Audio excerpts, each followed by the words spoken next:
Usually when we talk about a medical diagnosis, there's like a certain comfort in the precision of it all, you know? Yeah, totally. It's bound. It's Yeah. contained. Exactly. I mean, you break your arm, you go to the hospital, and they give you this x-ray, and it produces this stark, high contrast image. Right? You can literally see the problem. Yeah, there's this jagged white line right there. The doctor points to it and just gives you a definitive answer.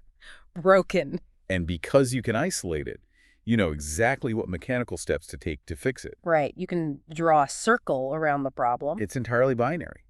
The problem is localized to, your radius or your ulna, and the solution is just a cast. Simple. The rest of your body, your environment, your economic status, none of that is fundamentally required to heal the bone. But the moment you step out of a localized, bounded system, like when you try to diagnose the global climate crisis through the lens of international politics, that X-ray machine just shatters. Yeah, it completely falls apart. We are no longer looking at a single broken bone here. The fractures are systemic. They're everywhere. Right. They run through sovereign borders, through the architecture of global capitalism, through centuries of colonial history. And even through the fundamental vocabulary we use to describe our relationship with the natural world. You essentially enter the realm of diagnostic muddy waters. Oh, absolutely. I mean, the symptoms might present locally, right? Like Okay. a farmer in India dealing with a failed monsoon. Or a coastal town in Florida facing a massive storm surge. Exactly. But the pathogen itself is everywhere at once. It's this diffuse structural failure of how human civilization interacts with the biosphere.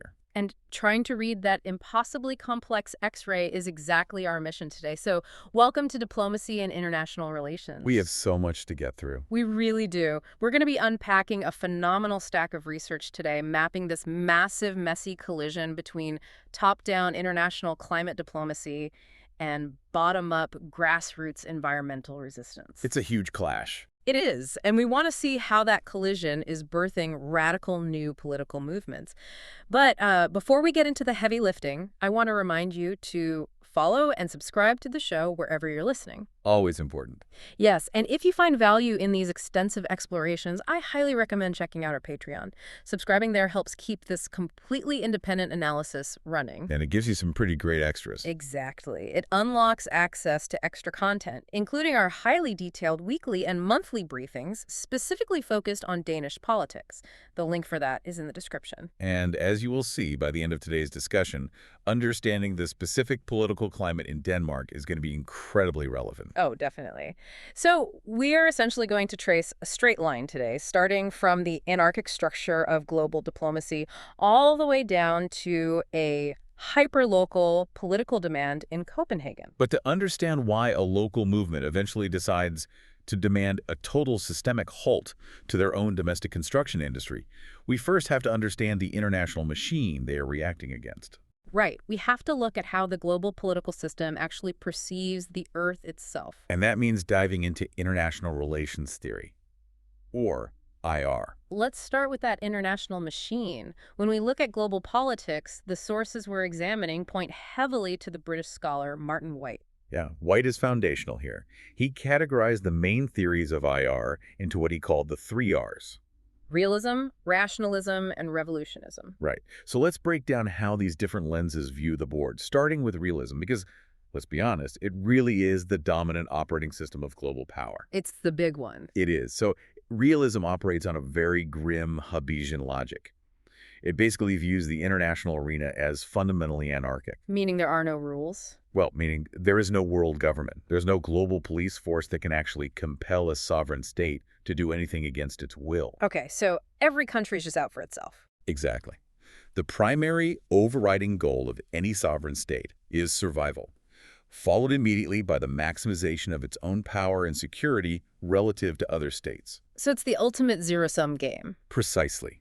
In a purely realist paradigm, genuine altruistic cooperation is practically impossible. I mean, if the United States and China sign an agreement, a realist assumes both are only doing it because it advances their own relative power. Right, like if a treaty helps your rival's economy grow 5% and yours only grows 2%, you have effectively lost. Even if you both technically grew, you're relatively weaker. Wow. Okay, then we have the second R, which is rationalism. And this one feels a bit more aligned with, like, the UN building in New York. Yeah, it's definitely more optimistic. Rationalists acknowledge the anarchy, but they are far less fatalistic about it. They think we can work together. Right. They argue that states, being comprised of rational human beings, recognize that constant conflict is just incredibly inefficient and destructive. So they build systems. Exactly.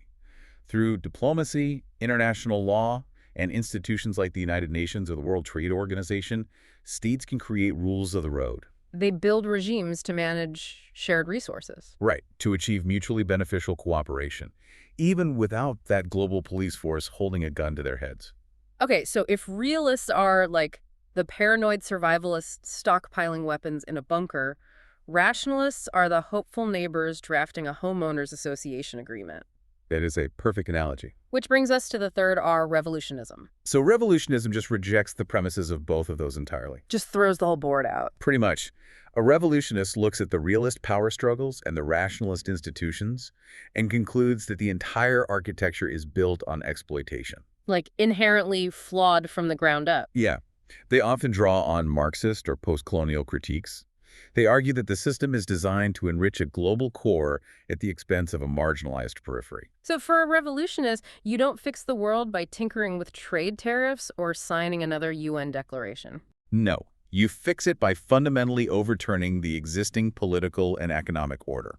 What's really striking to me, though, when you look at the history of these three theories, is that for centuries, the natural environment wasn't even a factor in their calculations. It was completely ignored. Right. The Earth wasn't a subject of international relations. It was merely the terrain upon which the game was played. You fought over a piece of land to extract the gold or the oil, sure. But the health of the biosphere itself wasn't a foreign policy concern at all. No, the research notes that this massive blind spot persisted all the way until 1972. The Stockholm Conference. Yes, the 1972 UN Conference on the Human Environment in Stockholm. That is widely considered the moment the environment was finally forced onto the diplomatic game board. Because things were getting visibly bad. Oh, yeah. You had the post-WWII industrial boom suddenly hitting visible ecological limits. We're talking smog-choked cities, rivers literally catching on fire. And books like Rachel Carson's Silent Spring were making a huge impact. Yes, exactly. Stockholm essentially established that environmental degradation crossed borders and actually required international attention. But just because it was on the agenda didn't mean the old IR frameworks knew how to handle it. Not at all. I mean, the diplomatic machinery was built to negotiate arms treaties and trade pacts. And suddenly they were handed a threat that didn't wear a military uniform. It didn't respect borders. And crucially, it was actually a byproduct of the very economic growth that states used to measure their power. Right, which is a huge paradox for them.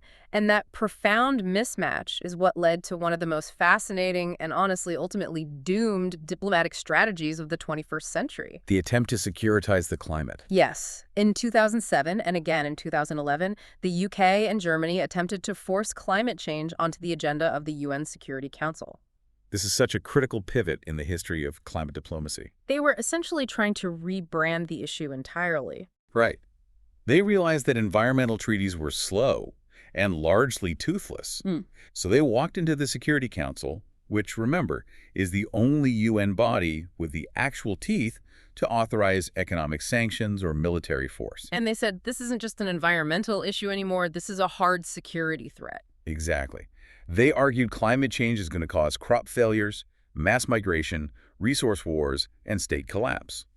So it belongs here with the heavy hitters. It was a very calculated rhetorical maneuver, honestly, because if you can successfully define an issue as an existential security threat, you completely bypass the normal, agonizingly slow channels of consensus building. You trigger emergency powers. The UK and Germany wanted to elevate the urgency. But the effort was just aggressively dismantled by other UN members. It was shut down hard. Which, okay, let me push back on the realist logic for a second here, because this is where the theory feels like it really breaks down for me. Okay, let's hear it. If realism is entirely about state survival, right? And climate change threatens to literally submerge island nations or turn vast agricultural regions into uninhabitable deserts, shouldn't a threat of that magnitude force states to abandon the zero-sum game? You would think so. I mean, if the state physically ceases to exist, the game is over. Shouldn't the instinct for survival override the instinct for relative economic gains? See, you are applying a perfectly rational, absolute survival logic to a system that operates strictly on relative power dynamics. Okay, so what's the disconnect? The problem is the time horizon. A realist state looks at climate change and acknowledges the long-term existential threat. But the policies required to significantly mitigate that threat, like shutting down fossil fuel industries, restructuring entire supply chains, those inflict immediate, devastating economic pain. So it's about the short term versus the long term. Exactly. If a state unilaterally takes that pain today while its geopolitical rivals do not, it becomes relatively weaker right now. The fear of being outpaced by a rival in the present basically overrides the abstract fear of ecological collapse in the future. It's like, okay, it's like a group of roommates arguing over who owns the television while the apartment building is actively burning down. That is exactly what it is. The realist roommate refuses to leave the living room until everyone acknowledges the TV belongs to him because he's terrified of losing his relative wealth, completely ignoring the smoke filling his lungs. And that dynamic is exactly why the Global South, represented by groups like the G77, forcefully rejected the Security Council resolution. They saw right through it. They understood the realist dynamics at play.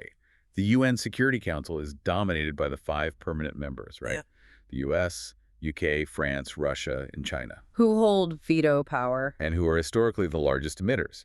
So developing nations saw the securitization attempt not as a benevolent effort to save the planet, but as a Trojan horse. A neo-colonial power grab. Exactly. I mean, if the Security Council has authority over climate action, what stops the permanent members from labeling a developing nation's industrialization as a global security threat? And then slapping them with sanctions. Right, all while protecting their own economies. So the developing world insisted that climate change remain in the proper, universally representative forum. The UN Framework Convention on Climate Change, the UNFCCC. Yes, they demanded the preservation of their sovereignty. So the Security Council door slams shut.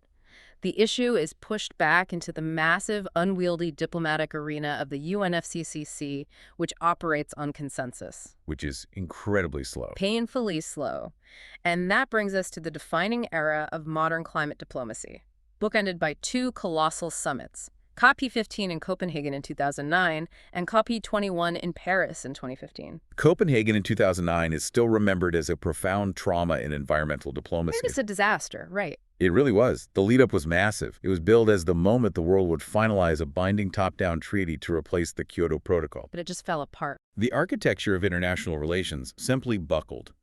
The major powers, particularly the US and China, refused to accept legally binding emission targets imposed from above. So the rationalist dream just died there. Pretty much. Yeah. The summit collapsed into backroom deals, leaked drafts, and bitter recriminations.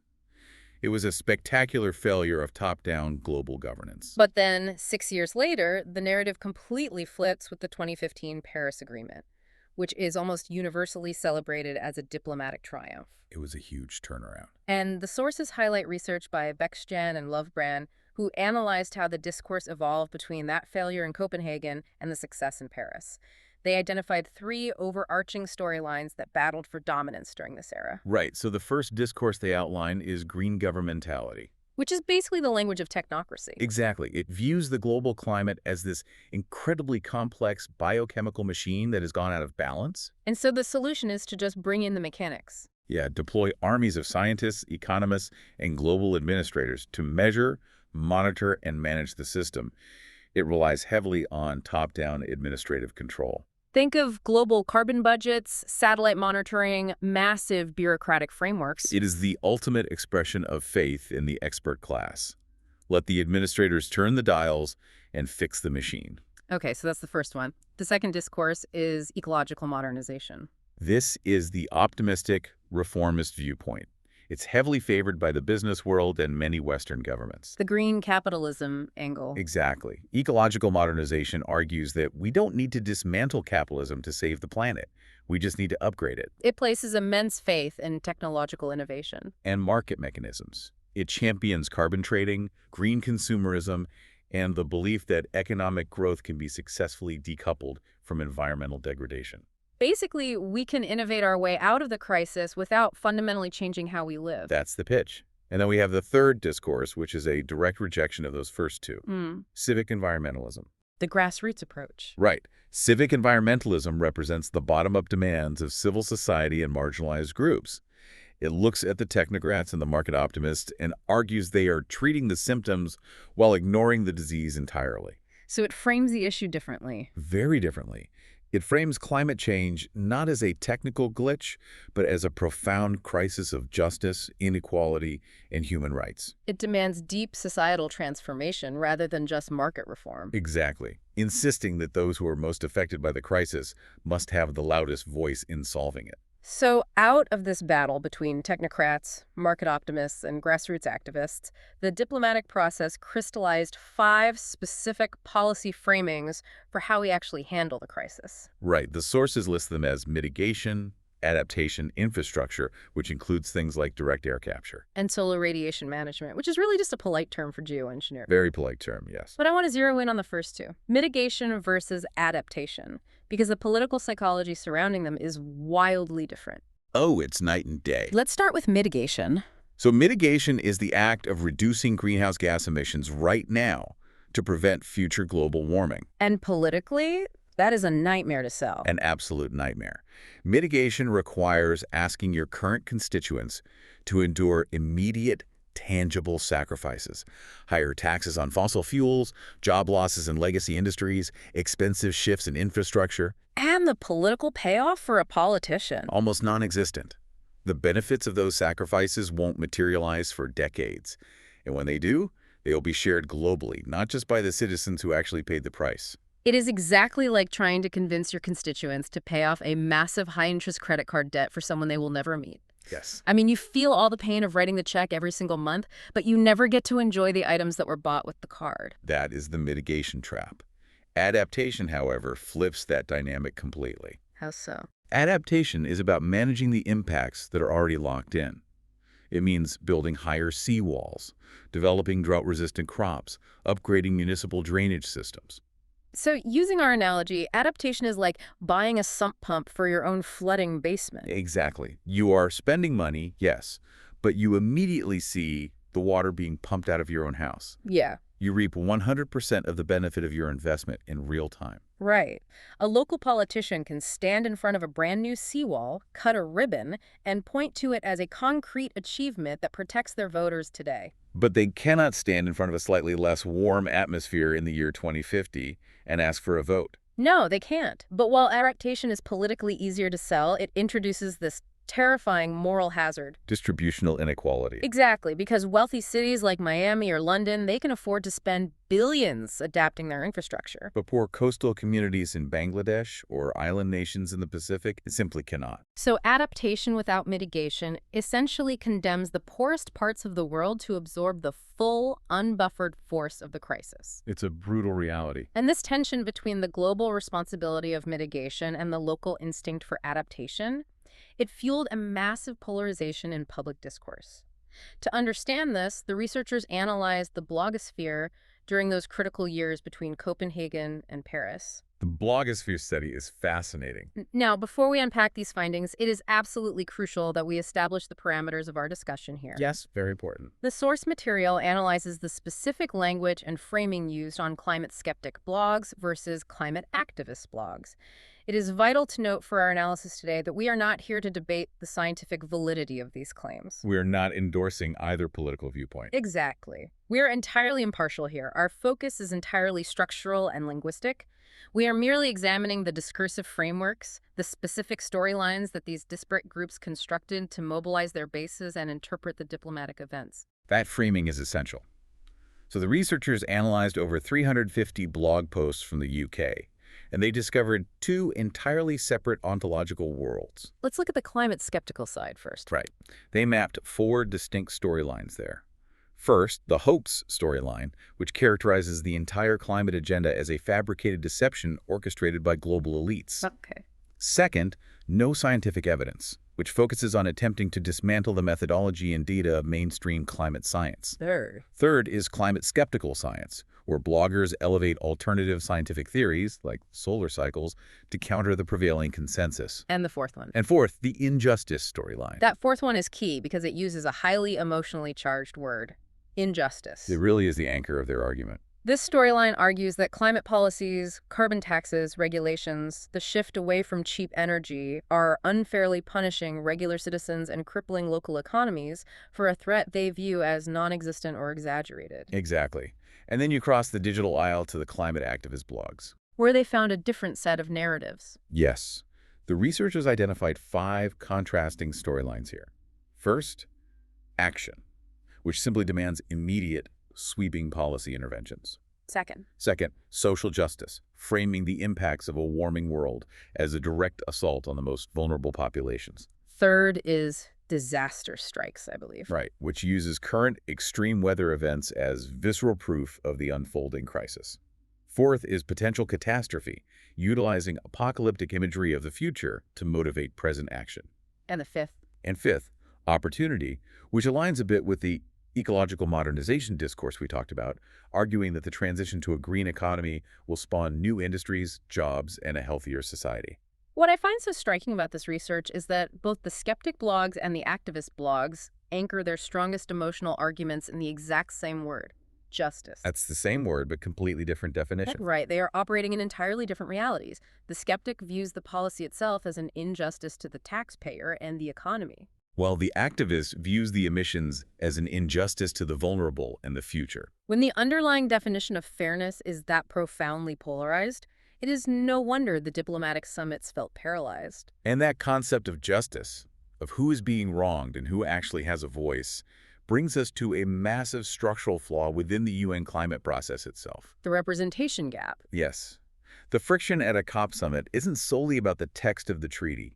It is fundamentally about who is permitted inside the negotiating rooms to draft that text. And the sources highlight a staggering disparity here. When you look at the civil society organizations, the NGOs, that are granted access to UN climate negotiations, The northern NGOs are vastly overrepresented. overwhelmingly. Hmm. NGOs based in wealthy nations in Europe and North America have the financial resources to fly massive delegations to global summits, They have the institutional knowledge to navigate those Byzantine UN procedures. and the cultural proximity to the diplomats. Meanwhile, NGOs and representatives from the global south are systematically marginalized. So you have this scenario where the communities currently absorbing the most devastating immediate impacts of climate change and resource extraction are the least represented in the forums designing the solutions. It's a profound disconnect. And that disconnect is what catalyzed a massive global countermovement.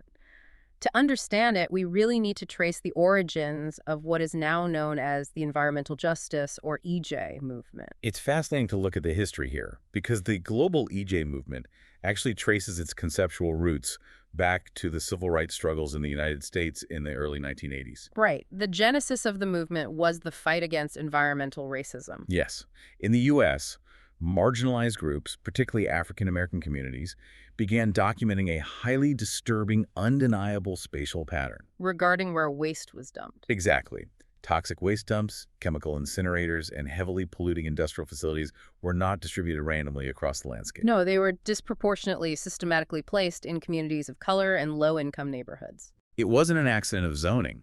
It was the path of least political resistance. A landmark moment was the 1982 protests in Warren County, North Carolina. Right, where residents physically blocked trucks from dumping PCB-contaminated soil in their community. That led directly to the 1991 People of Color Environmental Leadership Summit in Washington, D.C. Which was an absolute watershed event.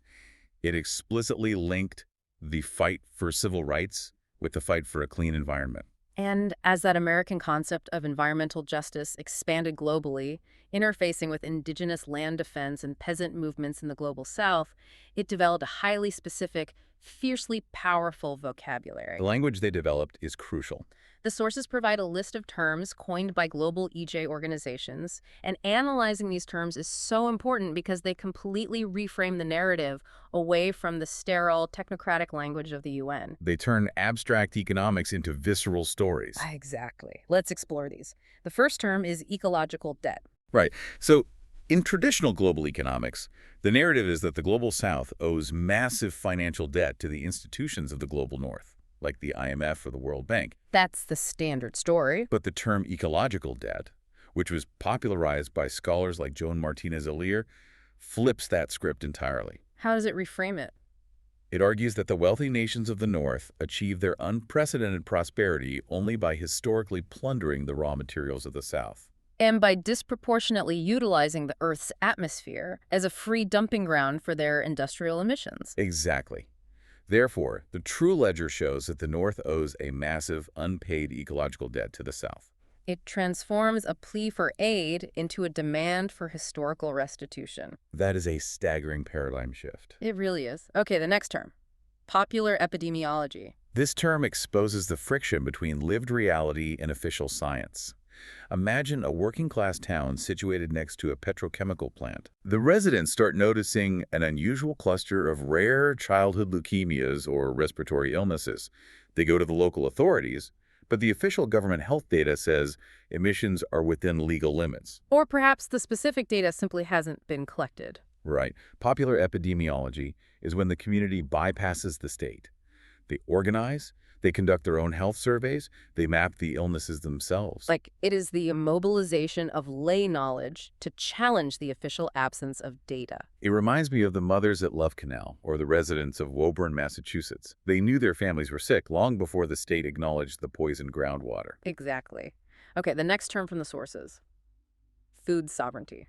This is a concept championed by the global peasant movement La Via Campesina. The traditional international goal has always been food security. Which basically just means making sure people have enough calories to survive regardless of where the food comes from. Right, but food sovereignty goes much deeper. It asserts the fundamental right of peoples to healthy, culturally appropriate food produced through ecologically sound methods. It's about control. Yes, it asserts their right to define and control their own agricultural and food systems, resisting the monopolization of seeds and land by multinational agribusinesses. Okay, then we have a term that honestly sounds like a sci-fi thriller. Biopiracy. Biopiracy describes the appropriation of biological resources and traditional knowledge by powerful corporate entities. Give me an example of how that works. Imagine an indigenous community that has spent centuries cultivating a specific strain of drought-resistant seed or using a particular forest plant for medicinal purposes. Okay. A Western pharmaceutical or agricultural corporation discovers it, slightly modifies it in a lab, and then patents the genetic sequence. So they own it now. Yes. They then profit immensely from the commercialization of that resource without offering any recognition, consent, or financial compensation to the indigenous community that stewarded the knowledge. It is the privatization of the commons on a microscopic level. That is wild. And the final term highlighted in the sources is highly visual. Green deserts. Green deserts is a term that originated in Brazil to describe the reality of massive industrial monoculture plantations, specifically eucalyptus. Okay, why eucalyptus? Well, to a government bureaucrat looking at a satellite image, or to a corporation calculating carbon offsets, a millions-acre eucalyptus plantation looks like a huge success. It registers as green forest cover. Right. It might even be counted as a carbon sink in a diplomatic treaty. Mm-hmm. The technocratic green governmentality discourse sees an absolute win. But on the ground. To the local ecology and the communities living there, it is literally a desert. These fast-growing, non-native trees absolutely decimate local biodiversity. Might just take over. They consume vast amounts of water, drying up local wells and streams. And the plantations require massive land grabs that displace smallholder farmers and indigenous communities. So the term green desert is a devastating critique of top-down, purely metric-driven climate solutions that actually destroy the living ecosystem on the ground. Exactly. This vocabulary is so potent because it strips away the polite euphemisms of classical economics. And this links perfectly to an economic concept from the 1950s that the sources highlight.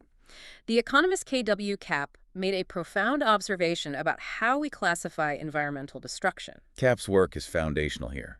In traditional microeconomics, when a factory pollutes a river, that damage is casually referred to as an externality. Like an oops. Right. The word implies that it is an accidental oversight, a minor glitch in an otherwise perfectly functioning market. But Kapp disagreed. Forcefully. He argued that we must stop calling these environmental and social damages market failures.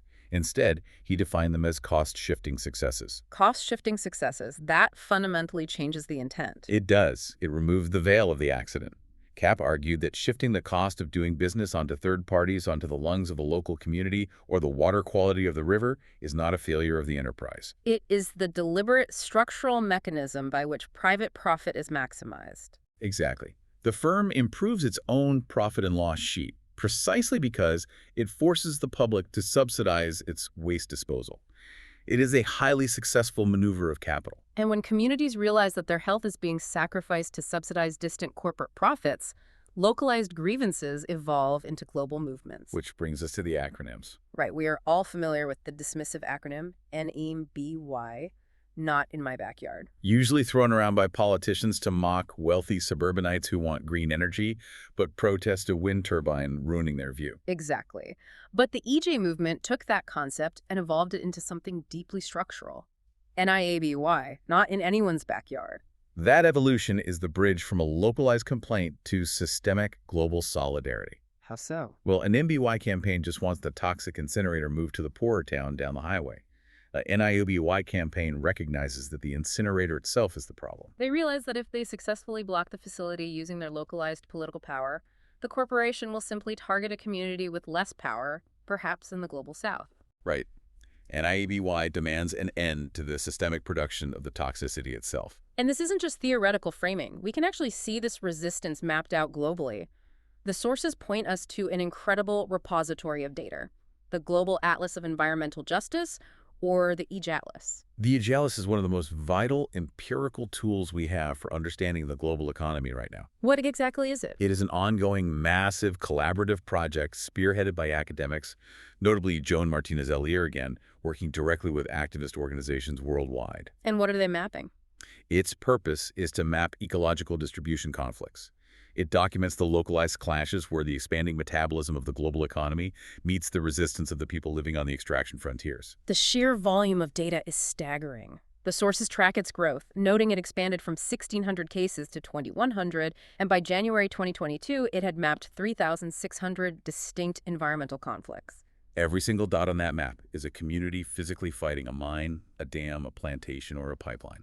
Let's break down what those 3,600 conflicts actually represent, because the statistics paint a very stark picture of what the global economy demands. When you categorize the conflicts, the foundation of modern industry is laid bare. Give me the numbers. 21% of all mapped conflicts are battles over mining, extracting copper, lithium, gold. Okay, what else? Another 19% are directly related to fossil fuels and climate justice.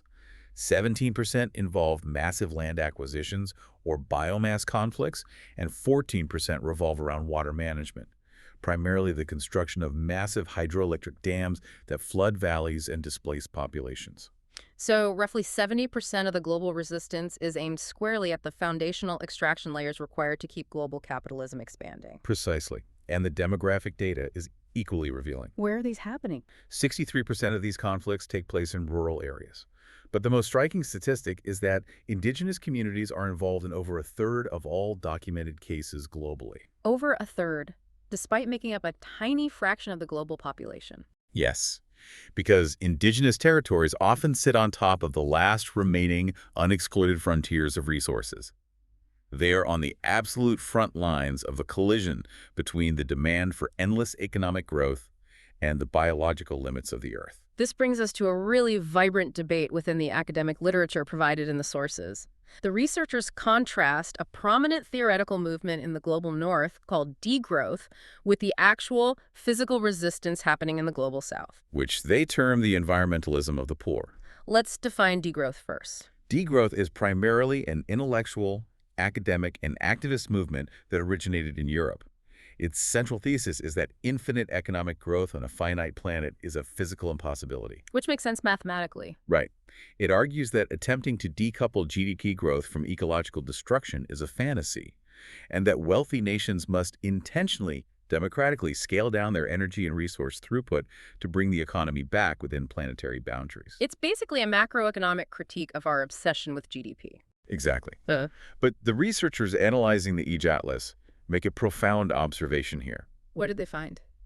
They note that the marginalized communities in the global south, the people physically blocking the bulldozers at the copper mine or occupying the land designated for a palm oil plantation, are effectively executing degrowth in practice. Even if they have never set foot in a European university or read a manifesto on macroeconomic theory? Right. And this leads to a call within the literature to forge a confluence, a solidarity, between these disparate groups. The sources mention the Zadistes and the Zapatistas, right? Yes.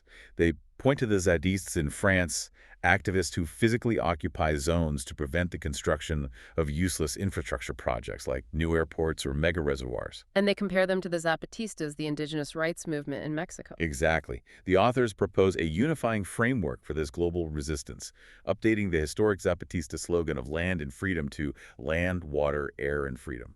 Okay, I have to jump in here and question the mechanics of this proposed solidarity. Sure, go ahead. Is it genuinely intellectually honest for Northern academics to look at a survival struggle in the global South and slap a Western academic label like degrowth on it?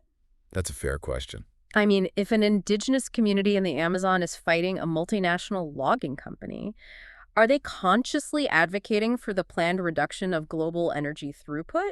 Or are they simply fighting to not be poisoned, to maintain their sovereignty, and to protect the forest that sustains their lives? It's the latter, obviously. Right. So are we co-opting their desperate fight for survival to validate a Northern academic theory? That is the exact tension the researchers are grappling with, and it is a vital critique.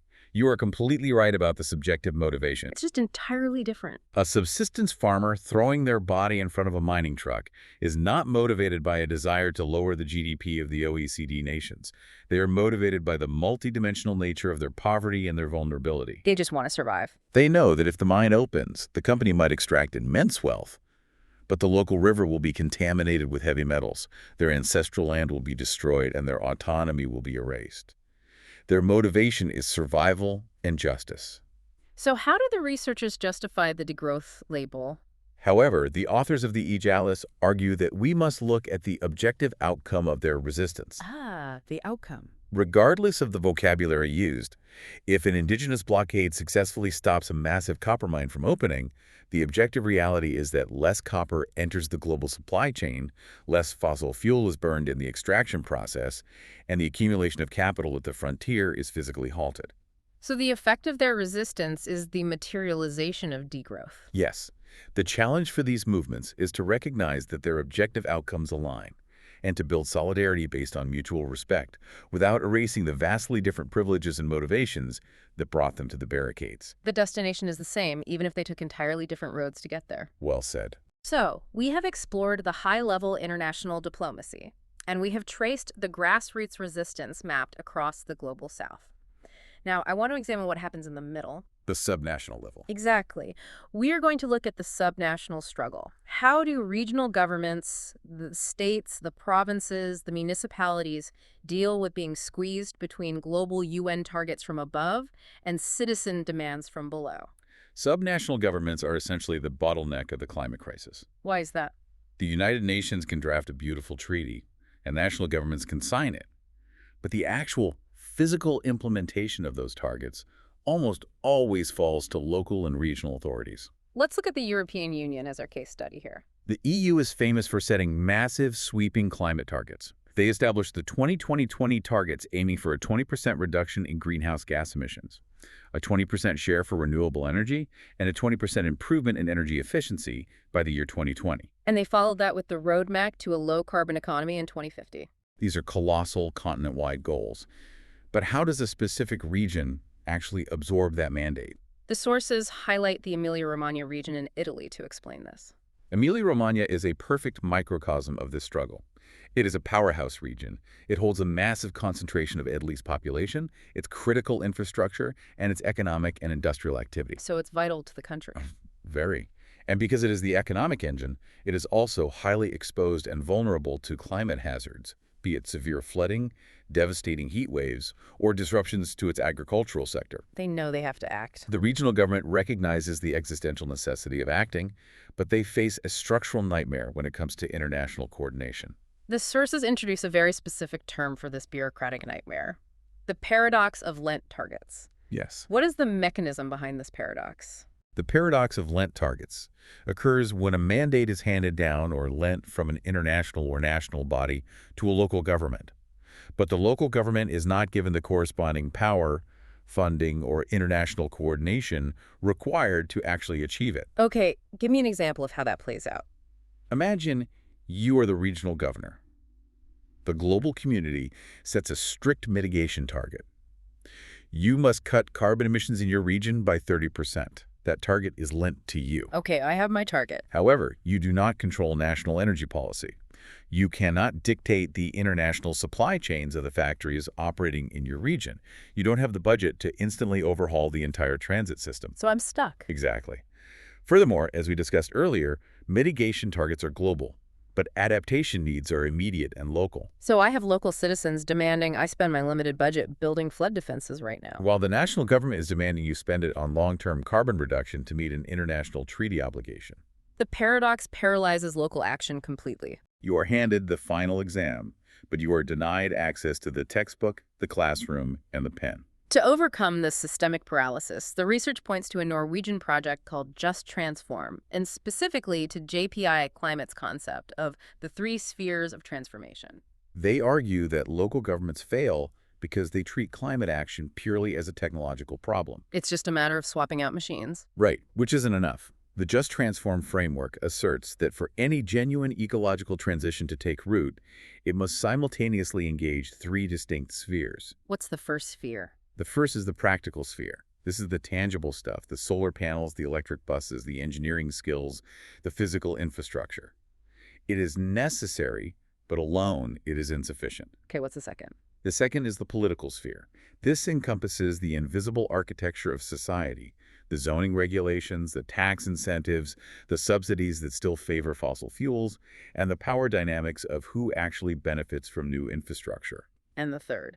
And the third, and honestly often most neglected, is the personal or cultural sphere. Meaning what, exactly? These were the deeply held beliefs, the worldviews, the cultural narratives surrounding consumption and success. Oh, I see. If a municipality spends millions buying a fleet of electric buses satisfying the practical sphere, but completely ignores the political structures that make driving a car cheaper, and ignores the cultural sphere where riding the bus is stigmatized, the buses will run empty. The transformation failed because it wasn't holistic.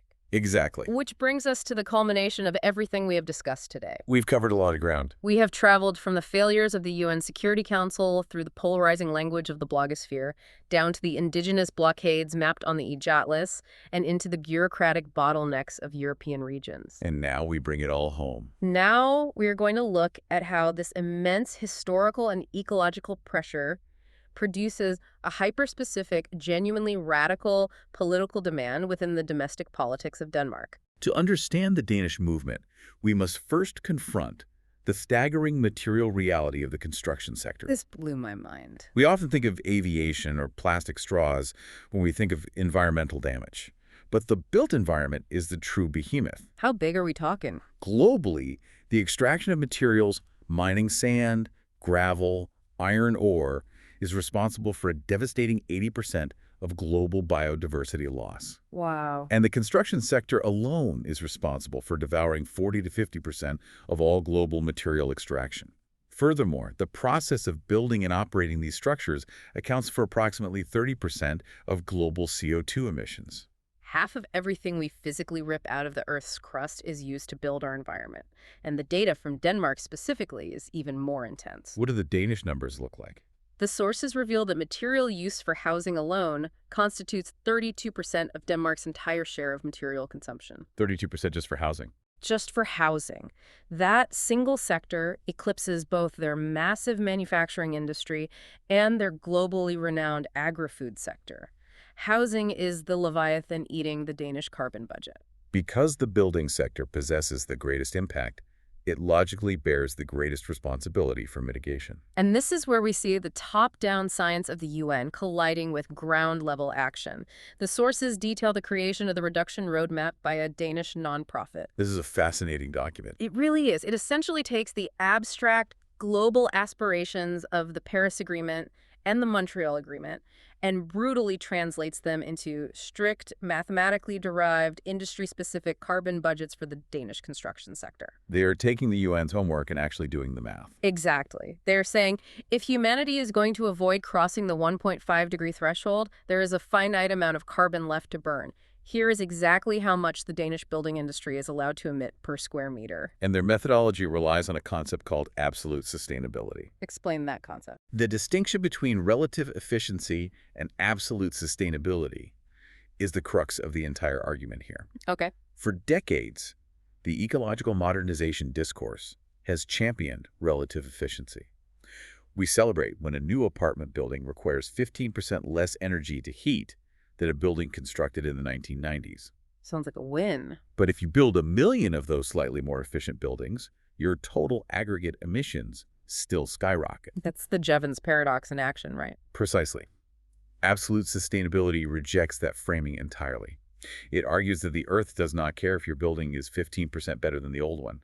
The Earth only cares about the total volume of atmospheric carbon. It's an absolute limit.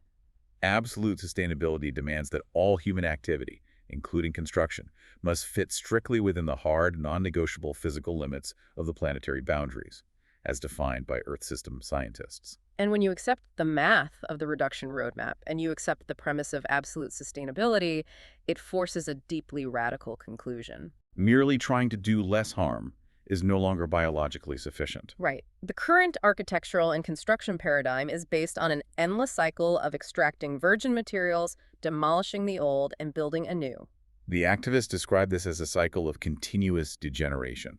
This realization is what catalyzed the formation of new political alliances like House Europe, and most notably within Danish politics, a movement known as Byggestoppbevægelsen. Which translates to the building moratorium movement. This is where it all connects. This is where the macroeconomic theory of degrowth and the physical resistance mapped on the EJ Atlas finally manifest as a legislative demand in the global north. Byggestoppbevægelsen is explicitly advocating for a temporary, nationwide legal halt on all new construction in Denmark, a total building moratorium. Their rationale is profound. They argue that it is physically and ethically impossible for Denmark to meet its binding Paris Agreement obligations if it continues to build at its current metabolic rate. The moratorium is proposed as an emergency intervention.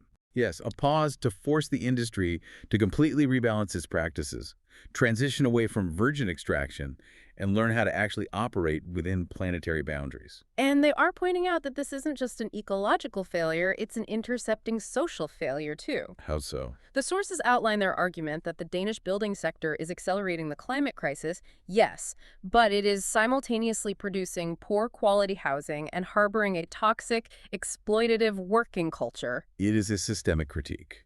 They are arguing that the engine of construction is broken on every level, ecologically, socially, and in terms of labor. The analogy that comes to mind is an automobile assembly line. Okay, let's hear it. Imagine a factory realizes there is a fatal structural flaw in the brake system of the cars they are producing. That's a huge problem. The rationalist or the ecological modernizer would say, let's ask the workers to build the dangerous cars a little bit slower, or let's try to engineer a brake that is 10% less likely to fail. Incremental improvements. Right.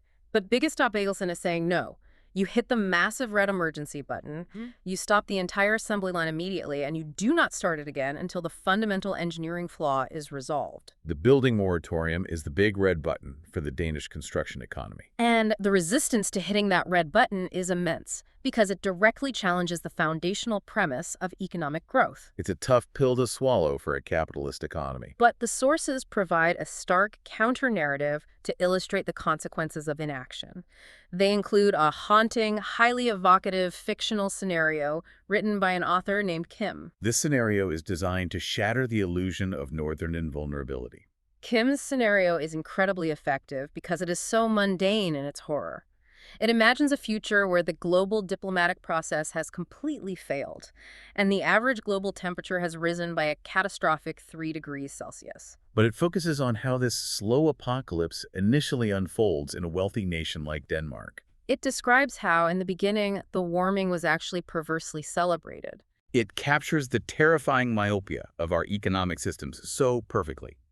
The scenario describes how, as winter shortened by a month, energy costs for heating actually plummeted. Mortality rates from cold weather dipped. Somewhere in a government office, a bureaucrat noted a 6% boost in the GDP because agricultural yields temporarily increased. But the scenario notes that beneath that superficial economic success, the physical foundation was rotting. Soil health was quietly degrading. And globally, the compounding consequences of a 3-degree world become insurmountable. Extreme, unpredictable weather spikes render vast tracts of the planet uncultivable. Hundreds of millions of people are trapped in regions that are rapidly becoming biologically uninhabitable. And then, The firewall of wealth eventually breaches. The scenario details the moment the crisis ceases to be something the Danish public just watches on television from the global south. It happens when the compounding ecological failures finally hit the local geography. The crops within Denmark become toxic. The drinking water becomes poisoned. And that is the breaking point. The scenario envisions a cultural and political revolution igniting in Denmark. It describes mass demonstrations, violent protests, and eventually the citizenry physically barricading critical infrastructure to halt the machinery of the state. The profound irony of Kim's scenario is that it envisions the Danish public eventually being forced to adopt the exact same tactics of physical resistance barricading infrastructure, halting the flow of capital that we currently see documented on the e-Atlas being utilized by indigenous communities in the global south today. The timeline of ecological consequence just finally caught up with the global north. That observation is absolutely chilling. I am sitting here marveling at the ideological journey we have tracked today. We watched a concept born from the environmentalism of the poor, the desperate physical act of stopping extraction, of a community in Latin America or Asia blocking a mine to protect their water. We watch it conceptually evolve and travel into the highly structured halls of Danish parliamentary politics. The demand to stop building is, at its core, the exact same fundamental demand for survival. It's just translated into the economic language of a wealthy northern nation. If we pull back and look at the entire landscape we have mapped today, it points toward a potential paradigm shift in how we understand global power and climate action. We began with the traditional assumption that the planet's fate would be decided by diplomats and heads of state arguing over treaties in UN conference rooms in Copenhagen or Paris. And we looked at the inherent failures of that anarchic realist system. But the data from the e-Atlas, combined with the emergence of movements like Biggest Stop of Begelsen, suggests an alternative mechanism for change. And that brings us to the final provocative thought we want to leave you with today. We really want you to consider the implications of this synthesis. If the survival-driven environmentalism of the poor in the global south effectively merges with radical legislative actions like building moratoriums in the global north, if the indigenous land defenders and the Danish architects demanding a halt to construction actually align their objectives, will the future of international relations be decided not by the treaty signed from above, but by the coordinated refusal of citizens across the globe to participate in a degenerative system? it envisions a future where the power to enforce planetary boundaries doesn't come from a top-down mandate. No, it comes from a localized, synchronized refusal to build, a refusal to extract, and a refusal to endlessly consume. And if that happens, we are no longer trying to fix a single broken bone with a global X-ray. The healing is occurring at the cellular level, in every individual community deciding to radically rewrite its relationship with the Earth.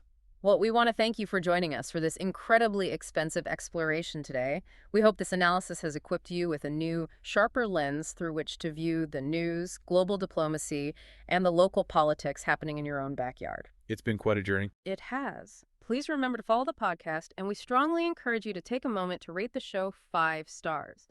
Your ratings are the primary way this independent podcast reaches even more people who are passionate about the complex realities of diplomacy and international relations. Until next time, keep questioning the narrative.